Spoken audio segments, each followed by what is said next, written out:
आजकल लोग एक दूसरे की झूठी प्रशंसा आदि करते रहते हैं, तो क्या यह असत्य की श्रेणी में आता है? तो यह करना चाहिए या नहीं करना चाहिए? एक कुछ चीज़ें ऐसी हैं जिनका तो ना निषेध कर सकते हैं ना। आज के समय में कई बार झूठी प्रशंसा भी नैतिकता के नाते करना पड़ती है।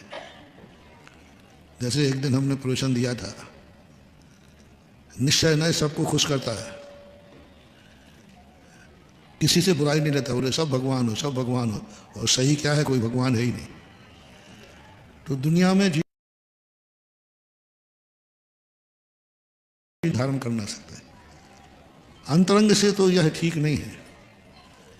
अंतरंग निर्णय तो यही है कि यह ठीक नहीं है, लेकिन व्यवहारिकता में इसका सर्वथा निषेध नहीं कर सकते, क्योंकि व्यवहारिकता में कई बार बाहर के रूप, बाहर के भेष अनेक धारण करना पड़ते हैं। ये दुनिया रंगमंच है जहाँ नाटक भी खेलना पड़ता है। पूज्यवर अमृतचंद सूरी महाराज ने कहा, ये दुनिया एक रंगमंच है और दुनिया में जीना है तो नाटक करना सीखना पड़ेगा।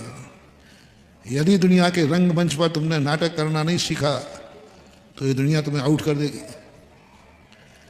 वहाँ तो तुम रंगमंच पर सामने आए हो तो वैसा ही प्रदर्शन करो जो जनता देखने आई है। जनता रामायण में देखने आई है कि तुम रावण का रूप करो, जनता देखने आई है कि तुम राम का रूप करो, जनता देखने आई है कि तुम हनुमान का रूप करो, जनता देखने आई है कि पारसनाथ का रूप करो। जनता तुम्हें कमठ देखना चाहती है तो वहाँ कमठ ही बनना पड़ेगा। तुम कहो कि मैं पारसनाथ पर पत्थर कैसे भरता हूँ, तो मेरे भगवान है। जो झांकी लगती ना, उसमें कमठ जो बनता है वो जैनी बनता है कि नहीं? वो पारसनाथ को मानता है कि नहीं? मानता है। लेकिन कमठ बनने के लिए उसको कमठ बनना ही पड़ेगा। जो रावण बने थे, क्या वो रामचंद्र जी के भक्त नहीं थे? थे, परम भक्त थे, परम भक्त थे। लेकिन जब जनता तुम्हें रावण के रूप में देखना चाहती है तो तुम्हें रावण का ही नाटक करना पड़ेगा, राम भक्त का नहीं। वहां तुम भक्त हो, श्री राम कहते हो, लेकिन रावण बनने के समय तुमने श्री राम बोला है, श्री राम मत बोलो। तो ये दुनिया ऐसा नाटक रंगमंच है। ये दुनिया के सामने सामने वाला तुम्हें किस रूप में देखना चाहता है, तुम्हें वही नाटक करना पड़ेगा, वही दिखाना पड़ेगा। माँ देखना चाहती है तुम्हें बेटे के रूप में, तुम्हें बेटे का नाटक करना पड़ेगा। अब तुम वहाँ नहीं कर सकते, माँ मैं तो भगवान आत्मा हूँ, शुद्ध बुद्ध ज्ञायक पिंड स्वरूप हूँ, तुम मुझे बेटा नहीं कह सकते हो, मैं तो भगवान हूँ। नहीं चलेगा।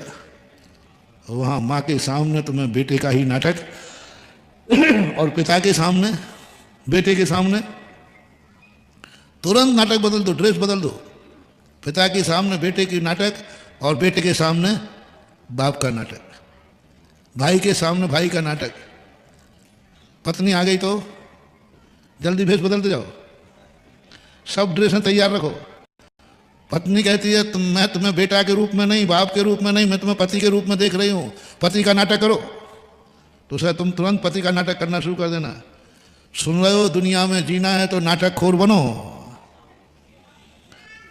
और महाराज जी आ गए तो तुरंत ड्रेस बदलो, तुरंत ड्रेस बदल दो। ना तुम बेटा हो, ना तुम बाप हो, ना पति हो, ना भाई हो, मात महाराज के भक्त हो, बस तुरंत ड्रेस बदल दो।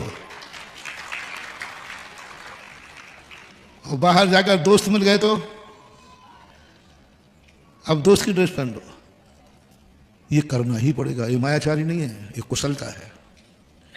इसको मायाचारी नहीं करना, ये कुशलता कहलाती है। नाटक में जो पात्र आपको रूप दिखा रहा है, नाम उसका अरुण गोयल है और रामायण में आ रहा है राम के नाम से, बोलो इसको मायाचारी कहा जाए? नहीं कहा जा सकता।